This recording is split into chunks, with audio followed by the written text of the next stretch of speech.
I'm discussing the gear I bought for my new vehicle in a separate video because I don't want the video of my new vehicle to be 20 minutes long. I think I have some valid reasoning behind my purchases that might help others make decisions. And I'll do reviews on these products after a few months of use. I now have more space in my new vehicle, so I was able to replace my Coleman cooler with a 12-volt refrigerator freezer. I decided on an Alpicool over a Dometic. The size I purchased was the 20-liter. The closest comparable Dometic is 18 liters. And even though Dometic has a smaller capacity, it weighs 6 pounds more. They both use about the same wattage when set to their coldest temperatures. Both of these products has a compressor, like a household refrigerator. So when it gets to the desired temperature, it shuts off, and it doesn't use power again until it needs to. Alpicool is a Chinese-made product. Dometic is American-made, which can mean that Dometic has better customer service and higher quality. But the reviews on Amazon are very good for both the Alpicool and the Dometic, although the Dometic has more reviews because it's been around longer. I was able to find a couple of people on YouTube who have been using the Alpicool for a few months, and they are happy with their purchase. The main reason I decided to get an Alpicool is the price. That's a big difference.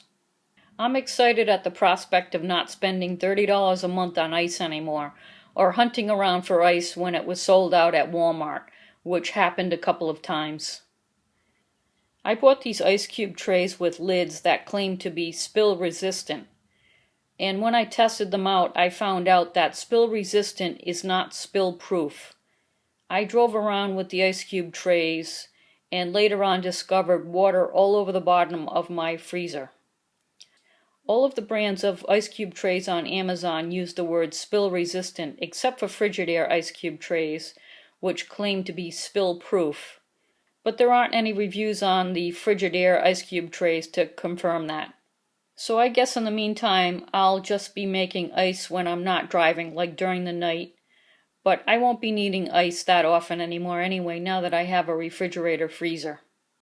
I now have space for a toilet. I bought a StanSport camp toilet over a luggable loo. According to reviewers who have used both, the StanSport is sturdier and it's more comfortable. What I like about the StanSport is that it's 1.5 inches shorter than the luggable loo. I'm 5'3", so I don't need a tall product. And I don't have the headroom in my new vehicle to sit on a tall seat. I like the shape of the StanSport. It's square, so it fits nicely in its space. And I really like the fact that you can just pull out this smaller bucket inside of it to empty it. And because it has this smaller bucket, you can use the space below it for storage of things like toilet paper or bags. There's even a trap door behind it to access those items. So I went ahead and spent the extra money on a StanSport. This is the solar light I was using in the back of my Yaris at night, and it worked well. The problem was that the solar panels are on the actual light itself. So if I didn't remember to put the light on my dashboard or in a window during the day to recharge it, then I had no light at night. So I found a light that solves that problem. This solar light has a solar panel that is separate from the light itself. So you're able to stick the solar panel on the roof or on the dashboard to keep it in the sun at all times. And it has a long enough USB cable that it doesn't have to be kept close to the solar panel. And an added bonus is the large hook on this light. My other light had a tiny little hook, and if you banged into it, which I often did in my tiny space, then it would easily fall. I love this little USB fan. It kept me cool at night, and it uses only 1 watt of power. But I was wishing it had a neck, so it wasn't so close to where it was clipped, because I wanted some flexibility. And my wish was granted after doing a little digging around on Amazon. Dash cams are really cheap now, and I got a $60 AcFly dash cam that automatically starts recording when you start the car. and it just keeps recording whenever your car is running. It also has the ability to start recording when your car is unoccupied. It turns on when it senses movement, such as a potential break-in or if your vehicle is hit.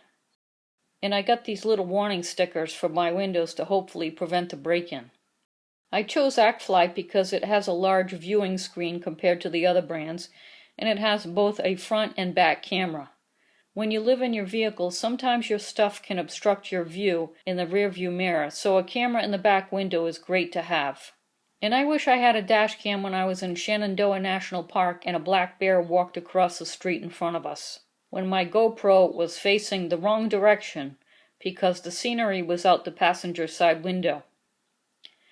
But I think the most important reason to have a dash cam is to record an accident that was not your fault and you have proof of that. For storage, I've gone with stackable drawers this time versus containers with lids to avoid having to move containers around to access what I need, which is a common annoyance when you live in a vehicle. The Sterilites are cheap, lightweight, and come in so many different shapes and sizes. I painted mine a different color because the white and clear plastic is not very appealing to look at, in my opinion. Walmart had better prices on some of the Sterilite containers than Amazon, so you might want to compare before you buy. I already had some collapsible kitchen items and I bought more.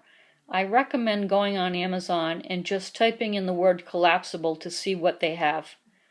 Go with collapsible whenever you can.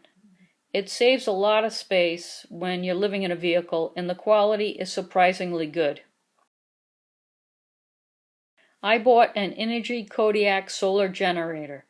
It's a 20-pound lithium-ion battery, which is not very heavy considering that it's 1100 watts.